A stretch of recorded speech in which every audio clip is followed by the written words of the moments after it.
Mesdames, Messieurs, une fois de plus, bonjour. Je vous accueille dans le cadre des séries Inédits en Christ. Nous voulons aborder un sujet très capital, un sujet de vie ou de mort.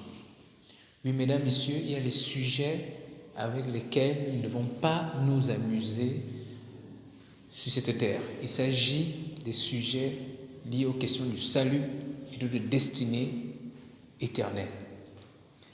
Je voudrais donc, dans le cadre de cette plateforme des séries Inédits en Christ, vous apporter un message dont nous allons développer dans cette première saison sous forme de série. Nous allons apporter la compréhension de la révélation du salut que l'apôtre Paul a reçu au 1er siècle par le Seigneur Jésus-Christ. Oui, mesdames, messieurs, vous écoutez les paroles, les saines communications du salut que Dieu a offert gratuitement au monde par et dans le Fils Jésus-Christ au bénéfice de l'humanité. Donc Jésus-Christ est le salut de l'humanité, Jésus-Christ est la destinée de l'humanité. Mesdames, Messieurs, dans mon prélude, je voudrais donc vous présenter donc ce thème, présenter cette révélation. Nous allons élaborer tout au long de cette série inédite où nous allons comprendre ce que Dieu a fait en signe de grand amour, en signe de sa bonté inestimable pour l'humanité qu'il a créée pour des bons projets. Donc, je voudrais commencer avec vous la déclaration en Christ.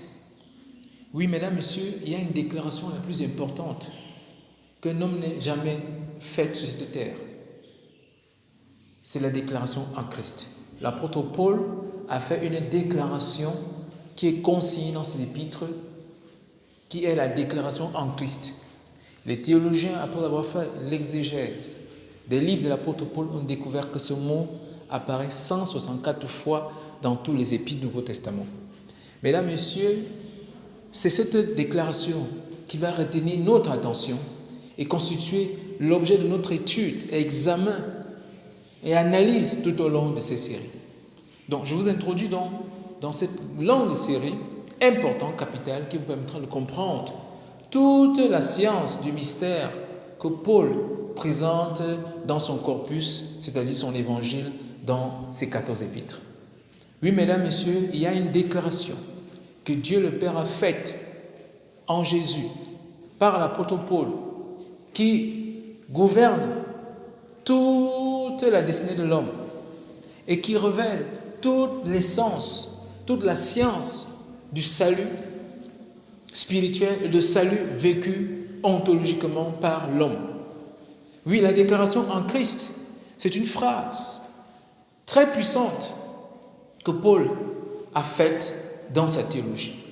Et notre objectif dans cette série inédite, que j'intitule d'ailleurs en Christ, c'est de commencer donc à examiner cette déclaration. Nous voyons cette déclaration qui est courte, de 8 phrases, avec un point d'exclamation, comme vous le voyez là sur l'écran, en Christ. C'est une déclaration puissante qui cache toute la révélation, tout le conseil de Dieu adressé à l'humanité par le Père pour entrer dans l'expérience des réalités que Dieu a inaugurées par la résurrection, l'élévation et l'assise de son Fils bien-aimé, notre Seigneur et Sauveur. Oui, mesdames, messieurs, il n'y a rien d'autre qu'on puisse dire à un homme, cette terre, à une femme, cette terre, si ce n'est qu'il est en Christ. Et c'est ça qui constitue le message du salut. L'évangile contient une déclaration qui résume donc toute la pensée du Père, tous les plans de Dieu et toutes les énergies de Dieu en opération sur terre pour amener l'homme dans sa destinée prophétique arrêtée avant la fondation du monde. Mesdames, messieurs, je voudrais commencer avec cette prélude, avec cette préambule, pour faire entrer directement dans l'esprit du message. Ce n'est pas simplement un discours. Nous ne venons pas vous faire un discours pompeux ou quelque chose de nouveau qui va vous exciter. Non, nous vous apportons la révélation. Écoutez bien, en Christ, c'est la révélation cachée de ce que Dieu a œuvré dans son Fils, avec l'humanité et pour l'humanité. En Christ, c'est la révélation de ce que Dieu a fait de l'homme en l'incluant dans sa propre vie, dans son sein, c'est-à-dire dans la famille de la Trinité. Le Père, Fils, Saint-Esprit, Père, Fils, Saint-Esprit ont œuvré pour amener l'homme dans la position la plus haute. Cette position, Paul la résume par le mot en Christ. La position spirituelle, l'ascèse, la position la plus élevée, la position que vous pouvez désirer, ce que l'homme peut rechercher, tout ce qui est grand, tout ce qui est le plus beau, c'est la position en Christ. Il n'y a donc rien, mesdames, messieurs, qui soit plus important que la déclaration paulienne, la déclaration en Christ. Cette déclaration affecte votre vie. Consciemment ou non, cette déclaration affecte votre vie. Elle influence toute votre vie, du berceau jusqu'au retour dans la félicité. Mesdames, messieurs, donc, je vous invite donc dans cette série inédite de venir découvrir, de venir comprendre, de venir vous approprier les énergies, la puissance pour marcher pleinement dans le salut et dans la destinée qui est la nôtre. Nous allons étudier dans le cadre de cette série ce que Dieu a fait dans la personne de Jésus-Christ. Pourquoi Jésus-Christ est venu sur terre? Quelle était l'intention ultime du Père lorsqu'il envoya le Fils? Quelles étaient les opérations du Père sur terre lorsque le Fils fut incarné? Qu'est-ce qui se passait, mesdames, messieurs? C'est ce que nous allons examiner dans le cadre de cette déclaration en Christ. La déclaration, c'est la parole que l'apôtre Paul a dite en peu de mots pour nous exprimer la compréhension, l'intelligence qu'il a eue du mystère de Dieu. Nous allons le voir dans ses épîtres. Paul dit qu'en lisant ses épîtres, en lisant ce qu'il a reçu, nous pourrons nous représenter. Nous pourrons avoir une image mentale, une image spirituelle de l'exactitude de ce qui lui a été révélé concernant le salut consommé et notre position éternelle, notre destinée et ses implications dans l'éternité et dans les jours de maintenant. C'est de ça qu'il est question, mesdames, messieurs, dans le cadre de cette série. Je voudrais vous amener au retour dans les méandres, dans les profondeurs du conseil de Dieu. Là, le Père, le Fils, Saint-Esprit se sont assis. Ils ont échangé. Ils ont dit, faisons l'homme à notre image de ressemblance. Comment il sera? Quelle est notre intention? Nous le créons pour qu'il soit notre demeure. Nous le créons pour qu'il soit un membre participant. Nous allons le qualifier. Nous allons l'établir. Nous allons lui donner toutes choses. Il sera l'objet de notre plaisir. Il sera l'objet de notre plaisir. Il sera l'objet de notre affection. Oui, mesdames, messieurs, la déclaration en Christ nous révèle la passion du Père, Fils et Saint-Esprit pour l'homme.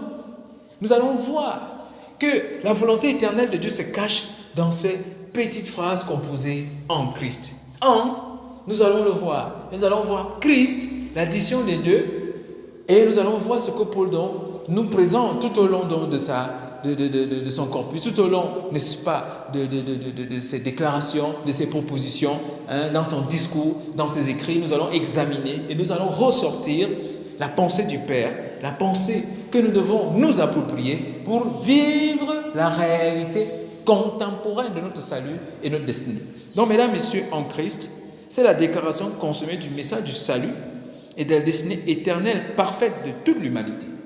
Et nous allons voir comment donc entrer dans les bénéfices de cette déclaration, qui n'est pas seulement une déclaration, qui est le déploiement des énergies de Dieu en opération par l'évangile. Nous allons comprendre que l'évangile consiste à relâcher les énergies de Dieu pour enrober l'homme, pour amener l'homme, pour inaugurer l'homme, pour introduire l'homme dans les réalités invisibles que la résurrection du Fils de Dieu a inauguré sur cette terre. Je voudrais vous dire que les énergies de Dieu sont en opération sur terre. Le Saint-Esprit est entré dans ses pleines missions, ses pleins pouvoirs pour amener l'humanité dans les bénéfices de l'œuvre de l'expiation, de l'œuvre de la rédemption que le Fils est venu exécuter lorsqu'il était sur terre. Et nous sommes aujourd'hui, 2020 ans plus tard. Quelles sont les implications de la mort de Jésus? 20 ans plus tard, au XXe siècle, quelles sont les implications de la mort d'un homme? Jésus-Christ, le Fils de Dieu, le Messie envoyé de Dieu pour accomplir le salut. Oui, nous sommes sauvés. Oui, Jésus. Comment entrer dans l'expérience du salut? Peut-on être sauvé en dehors de Jésus-Christ? Est-on sauvé si on ne comprend pas, si on ne reçoit pas, si on n'accepte pas que Jésus-Christ est le Seigneur, le Sauveur? Et c'est ce que nous allons voir, mesdames et messieurs. Nous allons comprendre qu'il n'y a pas de salut en dehors de Jésus-Christ. Et nous allons comprendre donc que la déclaration en Christ est l'explication détaillée de l'expérience du salut vécue ontologiquement. Et nous allons également vous comprendre que cette expérience du salut repose donc sur une théologie, repose sur une doctrine, repose sur un ensemble de vérités que l'homme sur cette terre doit s'approprier par la connaissance que donne l'Esprit au moyen du baptême du Saint-Esprit. C'est-à-dire que le baptême du Saint-Esprit nous introduit dans cette réalité qui est cachée derrière cette déclaration en Christ de Paul. Oui, mesdames, messieurs, Jésus-Christ a poussé un cri à la croix. Il a dit Tetelestai, tout est accompli. C'est là, mesdames, messieurs, que tout a été signé. C'est là que le sort de l'humanité, c'est là que le salut a été relâché. C'est là que la destinée de l'homme a été reconstruite, rédigée, scellée éternellement. Et nous voyons que, mesdames, messieurs, lorsque nous lisons les Actes des Apôtres, lorsque nous lisons les Écritures, nous voyons donc quelque chose qui a commencé à se passer sur terre. Nous avons vu les phénomènes surnaturels qui ont commencé à se passer sur terre, juste après l'ascension du Fils de Dieu. Il y a eu le baptême du Saint-Esprit. Mesdames, messieurs, c'était ce genre, c'était tout un programme qui était entré en scène, qui avait été commencé à être exécuté. Et maintenant, nous allons voir, comme nous allons le découvrir par l'épître de Paul, que tout a commencé par le berceau. À partir du moment où Jésus-Christ est venu dans ce monde par incarnation, dès qu'il est apparu, l'œuvre du salut avait commencé. Et c'est ainsi que nous allons voir que la déclaration en Christ cache l'aspect vicaire. Parce qu'on dit en Christ, Dieu était en Christ, réconciliant le monde avec lui-même. Vous voyez, Dieu était en Christ, la personne de Jésus-Christ fait chair. C'était la déité qui était descendue pour réconcilier l'homme avec lui-même. Nous allons comprendre les profondeurs de ce que veut dire la réconciliation. Est-ce que c'était une réconciliation juridique? Est-ce que c'était une amnistie, comme on peut le voir dans le cadre des relations internationales, comme c'est signé entre les traités de paix, dans le cadre des relations internationales? Nous allons voir. Nous allons comprendre, mesdames, messieurs, que le monde dans lequel nous vivons, l'âge dans lequel nous vivons, est l'âge de la manifestation de la gloire de Dieu en Christ. C'est la manifestation des résultats du travail achevé à la perfection du Fils de Dieu, de l'incarnation, de la mort, la crucifixion, de l'élévation, de l'assise, sans oublier l'ensevelissement. C'est dans toute cette plateforme, c'est dans toute cette œuvre, dans tout ce cheminement que le salut, la destinée de l'humanité avait été établie, avait été rédigée à nouveau. Car c'est la réponse, le cri de ceux qui souffraient, de ceux qui subissaient les conséquences de la chute adamique. Donc la déclaration en Christ nous montre ce que Dieu a fait du péché. La déclaration en Christ nous montre ce que le Père a dit après avoir envoyé le Fils porter le péché. C'est qu'il a dit, c'est qu'il a ordonné pour l'homme, ce que l'humanité devrait normalement vivre en ce temps. Mesdames, messieurs, ce sera une série intéressante. Je vous invite à la suivre. Chaque fois que vous verrez cette effigie, cliquez dessus, écoutez. Écoutez ces messages, car c'est la puissance de Dieu pour vous conduire dans l'expérience subjective de votre salut, dans l'expérience personnelle de votre marche en nouveauté de vie en termes de destinée. La destinée que Dieu a réservée pour vous, qui est en Jésus-Christ. Jésus-Christ est votre destinée. Et nous allons revisiter toute la pensée de l'apôtre Paul. Oh, gloire à Dieu. Nous allons revisiter la pensée de Paul. Nous allons rentrer en ce temps-là. L'Esprit va nous faire le voyage en arrière pour voir le message originel, pour voir le message éternel qui a été prêché, qui doit être prêché dans le monde entier, qui est en train d'être prêché. Et nous bénissons Dieu parce que dans cette tâche, le Fils de Dieu se révèle puissamment par son évangile. Au travers de la prédication de l'évangile, le Seigneur est en train d'amener les hommes à lui, d'attirer des milliers d'hommes à lui. Il est en train de délivrer les hommes de la religion. La déclaration en Christ. Oh, Paul, nous bénissons Dieu pour cet homme. Nous voyons un homme qui a commencé à persécuter le mouvement de l'Église, à persécuter cette chose nouvelle, à persécuter le Seigneur Jésus-Christ, à tuer les chrétiens, à emprisonner les chrétiens, à brutaliser les chrétiens, comme lui le dit, violent comme il était. Et c'est lui, oh Dieu, que la grâce a saisi, que la grâce a pointé. Comme il le dit lui-même, moi qui suis un avorton, la grâce lui a été accordée d'apporter ce message, d'apporter cette révélation. Oh, Rebra Shatataraba. Mon cher ami, ceci est la vérité que tu dois entendre. Nous allons te parler du salut. Tu vas comprendre. Et nous allons, par la grâce de Dieu, développer certains thèmes spécifiques.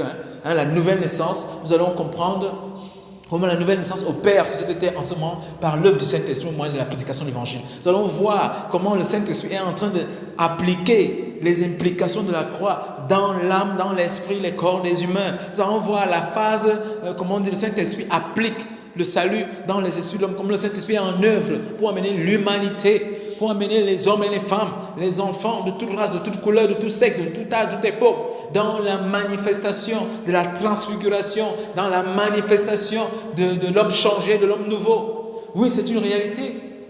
Christ est encore sur terre, par son esprit, en train de s'assurer que l'humanité a dans les bénéfices de ce pourquoi il est mort, a dans les bénéfices pourquoi il a été crucifié, a dans les bénéfices de pourquoi il a été enseveli, a dans les bénéfices de son élévation et son assise. Nous sommes assis dans le lieu céleste en Christ. Et cette manifestation, cette vérité invisible est opérationnelle maintenant sur terre. Par le baptême du Saint-Esprit, par le moyen de la prédication de l'Évangile, nous sommes entrés dans la position la plus haute. Nous entrons dans la destinée la plus parfaite, la destinée la plus haute, la plus ultime qu'un homme peut désirer, qu'un homme peut expérimenter. Nous allons comprendre les éléments constitutifs de la destinée. Nous allons comprendre que la destinée, c'est ce que Dieu avait ordonné en Jésus. C'est ce que Dieu avait préfiguré en Jésus. C'est ce que Dieu avait fait de Jésus dans son humanité et dans ce qu'il est maintenant. Ce sont ces termes théologiques de Paul que nous devons revêtir, qui constituent la quintessence, la substance que nous devons porter en termes de conscience, en termes de pensée concernant notre destinée, notre marche dans la destinée spirituelle. Oui, mesdames, messieurs, c'est notre vocation. Être un autre, être tout ce que Christ est. C'est de ça qu'il est question. Mesdames, messieurs, nous allons explorer cette déclaration. 164 fois, Paul évoque, déclare en Christ. Et il utilise les dérivés. Il utilise, n'est-ce pas, les synonymes. Tantôt il dit en Christ, tantôt il dit par lui, tantôt il dit avec lui, tantôt il dit pour lui, de lui. Toutes ces déclarations, mesdames, messieurs, sont des détails. Sont les détails de ce que Paul a vu, de ce que Paul a reçu et dont il a reçu le mandat de prêcher, d'annoncer pour que les générations entières entrent dans l'expérience de la grâce. Mesdames, messieurs, ceci est un mystère, un secret qui doit être révélé. Et Dieu a donné le Saint-Esprit. Et le Saint-Esprit est encore sur terre. Il le sera. Il est en vous. Il veut vous amener dans cette lumière. Mesdames, messieurs, nous sommes en Christ. Vous êtes en Christ et c'est ce que le Seigneur veut faire. Nous allons comprendre que ceux qui sont nés de nouveau sont entrés dans la vie en Christ. Et donc le Seigneur, par cette communication, par ces saintes communications tout au long de cette série, de cette saison, va vous initier, va vous humilier, va vous faire comprendre que signifie être en Christ, que signifie marcher en Christ. Et pour vous qui n'avez jamais entendu l'Évangile, ce sera pour vous d'entendre et de recevoir l'Évangile et d'entendre l'expérience du salut authentique et dans la manifestation du baptême du Saint-Esprit. Parce que si vous n'êtes pas né de nouveau, si vous ne recevez pas l'Esprit de Dieu, si vous n'êtes pas le Saint-Esprit, si vous n'êtes pas baptisé en Christ, alors vous ne pourrez jamais connaître ni voir les réalités du royaume en Christ. Donc cette série, cette communication inédite, par la puissance de l'Esprit Saint, au moyen de l'exégèse que nous allons faire du Nouveau Testament, va aider plusieurs, va amener plusieurs à rattraper le temps perdu dans la religion, va délivrer certains. Oui, Jésus nous a délivrés, mais beaucoup n'expérimentent pas la délivrance ultime. La délivrance, la sécurité ultime, c'est en Christ. Aussi longtemps qu'on n'est pas entré dans ces réalités, qui sont décrites, qui sont cachées dans ce petit mot. Comme nous allons voir tout au long de ces séries, vous n'êtes pas en sécurité, vous n'êtes pas préservé, vous n'êtes pas protégé. La malédiction a été ôtée pour celui qui est en Christ. Si vous écoutez notre message, vous êtes encore dans la malédiction. Ce n'est pas étonnant que certaines choses vous arrivent. Vous êtes sous l'empirisme de beaucoup de choses, vous êtes sous l'influence de beaucoup de choses, parce que vous n'avez pas encore été délivré des ténèbres pour être donc inclus dans la lumière de ce qui est apporté dans la déclaration en Christ. Mesdames, messieurs, vous êtes les bienvenus dans cette saison inédite des séries en Christ dans le cadre des communications du mystère de Dieu pour le salut de l'humanité et pour l'introduction, ou vous voulez, l'inauguration, l'initiation pratique, spirituelle, théologique des âmes dans la destinée éternelle. Vous serez initiés, vous serez baptisés, vous serez instruits, vous serez éduqués, vous serez informés, vous serez formés par cette communication tout au long de cette série. Le Saint-Esprit, par les différentes sagesses, par les différents moyens de communication de sagesse, tout ce qu'il dira vous amènera à voir. Et nous voulons prier pendant que nous voulons clôturer cette forte introduction dans cette série, cette entrée en puissance dans cette série. Nous voulons prier à la suite de l'apôtre Paul que le Père illumine les yeux de votre cœur. Pendant que vous serez en train d'écouter cette série, que Dieu illumine les yeux de votre cœur pour que vous puissiez comprendre le mystère attaché à votre appel, pour que vous puissiez entrer dans l'illumination de la grâce et que vous receviez le baptême du Saint-Esprit. Oui, Père, merci parce que tout au long de cette administration, Père, par ton Esprit Saint, tu vas permettre à quelqu'un d'expérimenter le baptême dans le Saint-Esprit, avec manifestation évidente du don, du parler en langue, avec toutes les manifestations du don, des dons de la grâce. Père, merci parce que tu exauces ma prière. Merci parce que c'est ta volonté que tous reçoivent l'Esprit, c'est ta volonté que tous soient illuminés, c'est ta volonté que tous parviennent à l'illumination, au réveil spirituel, par la régénération. Merci pour le baptême du Saint-Esprit, le baptême de la régénération. Merci pour le baptême dans la réalité en Christ. Merci pour la manifestation des œuvres du royaume de Dieu, la joie et la paix. Saint-Esprit, merci parce que pendant que cette série sera développée, sous ta conduite, sous ton conseil, les gens, les hommes et les femmes recevront le salut, recevront les expérimentations dans leur corps. Ils recevront la santé parfaite. Ils recevront les bénéfices de la mort de Jésus-Christ. Ils recevront les bénéfices de l'enseignement de Jésus-Christ. Ils vont recevoir les transformations dans leur être entier par la puissance des énergies de ta parole. Père, souviens-toi, tu as dit que l'évangile est la puissance de Dieu pour le salut quiconque croit, pour le juif, pour le grec, parce qu'en lui est révélée la justice de Dieu. Merci parce que tu vas révéler comment tu nous as justifiés. Merci parce que tu vas rendre justice, tu vas accomplir ta justice, tu vas démontrer ta justice par la manifestation des énergies vitaux dans les vies, dans les corps. Merci parce que les hommes seront régénérés dans leurs cellules, seront régénérés dans leur physique, seront régénérés dans leur mental. Père, merci pour les manifestations au-delà de notre pensée. Mais nous déclarons, Père, que ta parole a été donnée pour libérer les nations. Merci parce que cette parole porte du fruit. Merci parce qu'elle porte la vie. Amen. Amen. Père, merci. Bien-aimés, chers auditeurs en Christ, je voudrais donc vous donner rendez-vous pour un prochain épisode dans le cadre des communications en Christ, la série inédite, où nous abordons une série importante qui est comme le préambule de tout ce que vous devez le préambule de tout ce que vous recevrez dans le cadre de notre plateforme et des podcasts en Christ, dans le cadre de notre compte YouTube. C'est-à-dire que la déclaration en Christ devrait être le commencement. Parce que nous allons voir, comme je l'ai souvent vu, dit les impératifs que nous développons, que vous avez eu à voir dans d'autres épisodes ou dans d'autres communications en Christ, comme j'aime les appeler, vous allez voir qu'elles dépendent de ce que je vais vous apporter dans cette série. Donc, nous faisons cette série pour que les gens aient un commencement, pour qu'ils comprennent ce que nous apportons souvent dans les différentes plateformes et dans les différents moyens des réseaux sociaux. Donc, la déclaration en Christ est le commencement. C'est là où nous devons commencer, parce que c'est là où Dieu nous a mis, c'est là où Dieu nous a inclus. Et ces réalités doivent être expliquées dans les détails au moyen de l'exégèse de l'évangile de l'apôtre Paul, afin que les uns et les autres entrent dans l'expérience démonstrative. Eux-mêmes, ils témoignent que c'est la réalité. Parce que le baptême du Saint-Esprit ne sera jamais témoigné, ne sera jamais expérimenté jusqu'à ce que vous ayez fait l'expérience personnelle de ce qui est prêché. Donc, ce ne sont pas les choses à venir. Et nous allons vous démontrer les secrets pour que vous aussi, vous recevez le Saint-Esprit. Aujourd'hui, nous allons vous donner les secrets pour que vous aussi vous entrez dans les expériences de l'illumination. Ce ne sont pas des choses difficiles, c'est la grâce. Car Dieu a dit, demandez et vous recevrez. Vous allez comprendre que tout ce que vous demandez, selon la parole, selon l'esprit, avec la foi de l'écoute, vous l'allez recevoir. Et vous aurez le témoin, l'avez reçu.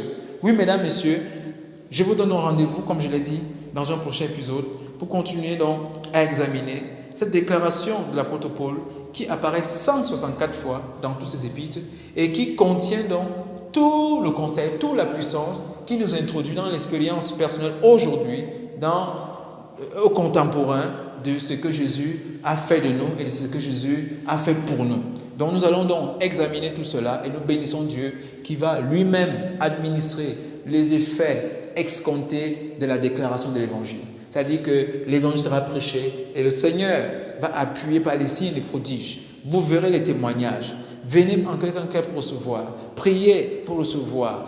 Dites je reçois. Pendant que vous écouterez ces messages, dites Amen lorsque vous êtes saisi par une parole et vous recevrez. Nous nous rassurerons par le Saint-Esprit de vous donner tout le conseil de Dieu qui vous fera expérimenter chaque aspect du fruit de l'Évangile. Amen. Amen.